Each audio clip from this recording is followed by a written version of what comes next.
My Sassy Girl by Ho-Sik Kim. Summary: the story of a male student, Junwoo, and a girl who is never named in the movie. Junwoo just cannot seem to catch a romantic break. His prospects are so pathetic that even his mother tries to help, telling him to visit his aunt for two reasons. First, because Junwoo reminds his aunt of her son who drowned recently. Second, because there is a girl his aunt wants to introduce him. Junwoo repeatedly puts off going to see his aunts at dinner. Junwoo is interrupted by a call from his mother, telling him to visit his aunt and meet a potential date.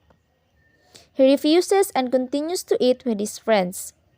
At the train station on his way to his aunt's, he observes a girl, drunk, standing precariously close to the edge of the train platform as the train approaches. He pulls her to safety just in time. Inside the train, Junwoo cannot help but stare at the girl, wavering back and forth. He is slightly attracted to her but repulsed by her drunkenness. Finally, she throws up on a passenger and faints, but not before she calls Junwoo honey. The passenger aggressively chides Junwoo and tells him to take care of his girlfriend. Junwoo, completely flustered, carries her all the way to the nearest hotel. While he is showering, her cell phone rings. Stark naked, he runs out to answer it and informs the caller of their location. Just as Junwoo realizes there are no towels in the shower, a pair of women police officers burst into the room and arrest him. After getting out of a jail where he was bullied by gangsters, he goes home. His mother beats him with a vacuum cleaner for not turning up at his aunt's, and there is a brief flashback of his lifetime failings as a student. He receives a call from a girl demanding he meet her and explain why he was naked in bed with her.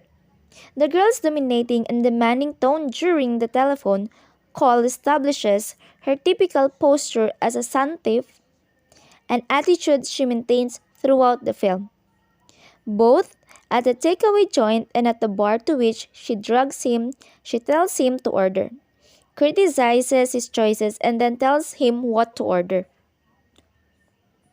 Over soju, she cries, admits to breaking up with her boyfriend the day before, and gets thoroughly drunk, resulting in a second trip to the same hotel.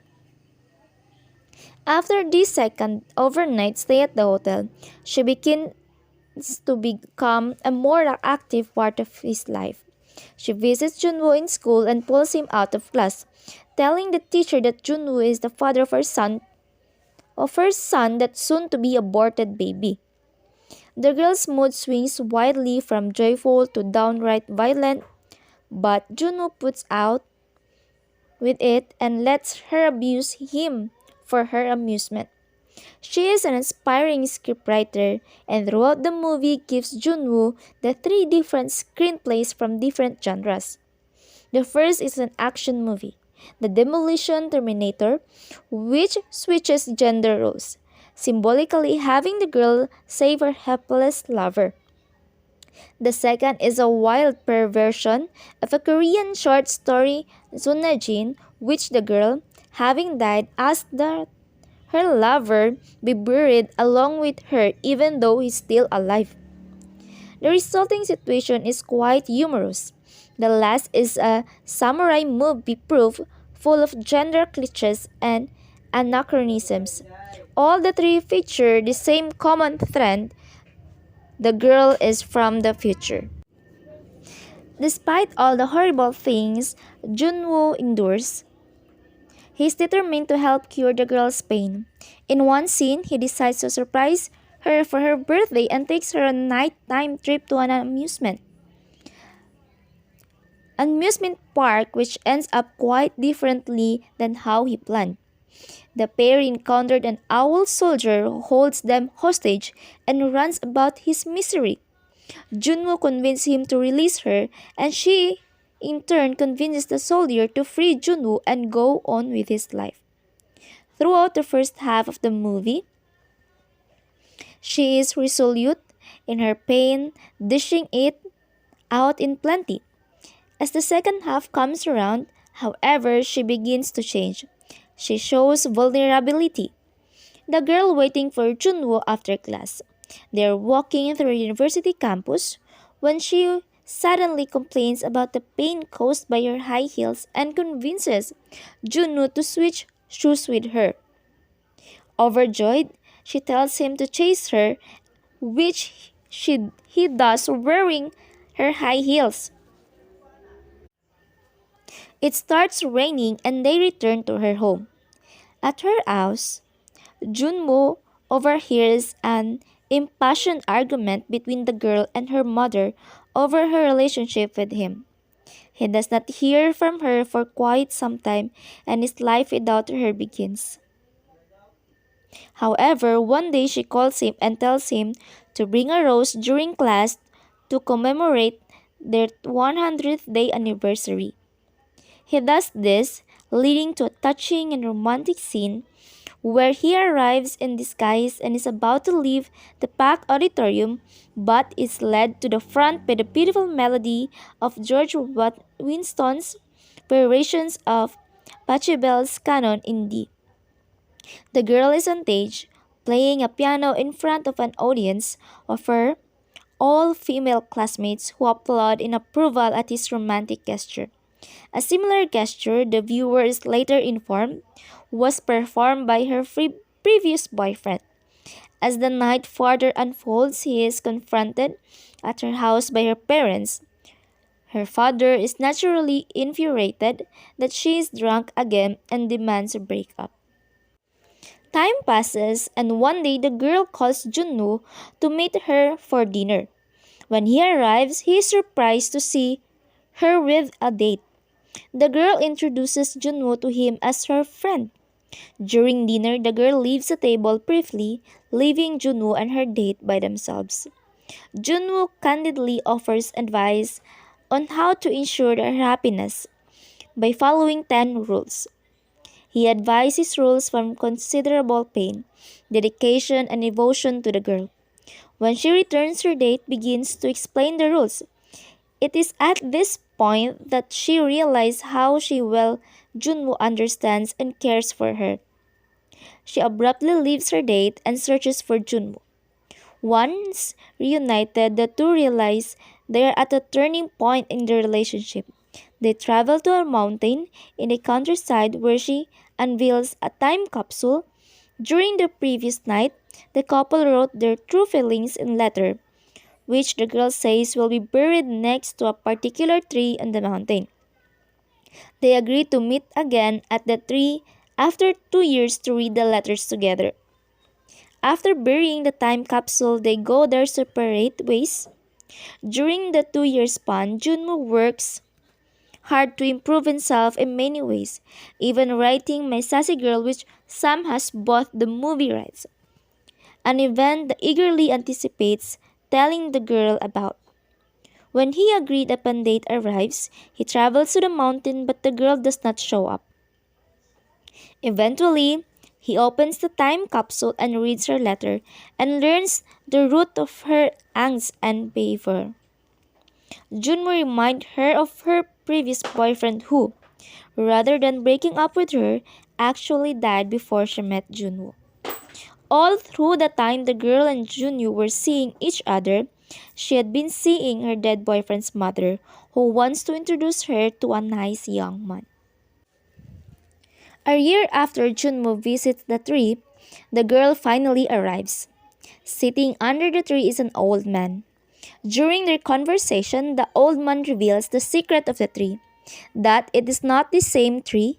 The original tree had been struck and killed by lightning a year before, and a similar tree had been planted by a young man so that someone special wasn't sad and that he has read the letters. The girl says she had hoped that destiny would bring the couple together during the 2 years. As the girl begins to read the letters, she sees a UFO flying away. These lead her to believe that the old man was Junmo from the future. The girl then tries to call Junmo repeatedly, but she was informed that number is either changed or doesn't exist. The film then cuts to Junwo entering a subway station, wearing the same suit he was wearing at the beginning of the movie. The flashback has ended and continuity is resumed from right after Junwo leaves the photo studio. Junwo is caught outside the shooting doors of a train, presumably ignorant at first of the girl's presence on the train, but after a few seconds of staring he seems to realize whom is he is from behind. As the trains pull out, he runs along but he has to give up. At lunch with her deceased boyfriend's mother after a year and a half, the girl is surprised to hear a familiar voice apologize for his lateness. The mother introduces her nephew Junbo. She has been trying to introduce to the girl for years. The mother, who is Junyo's aunt, tells the girl to go out with him, hoping that he could make life easier for her. She then tells Junwoo that the girl can give advice to him about his impending trip to England, to which he replies, "I don't have to go anymore." The pair hold hands under the table and the girl says she thinks she met a man from the future. The final shot flashes back to the anniversary scene where the pair show their ID while entering a bar in a school uniforms. Elements of the story. Characters: Cha Tae-yoon, Junwoo; Gianna Jun, the girl; Kim In-moon, Junwoo's father; Song Ok-suk, Junwoo's mother; Han Hyung-ji, the girl's father; Yang Jung-suk, Junwoo's aunt. The theme. The main themes of this film are destiny and the actions we take to either accept or reject it. Activity. Directions. Answer the following questions carefully and honestly, a minimum of 100 words every question. First question: what is the movie My Sassy Girl is all about? Second question: what is the message of the movie? Moral lesson. The things that are truly meant for you will never run for you. They will show up and be there to stay. That was the moral lesson of the story, and that ends the story.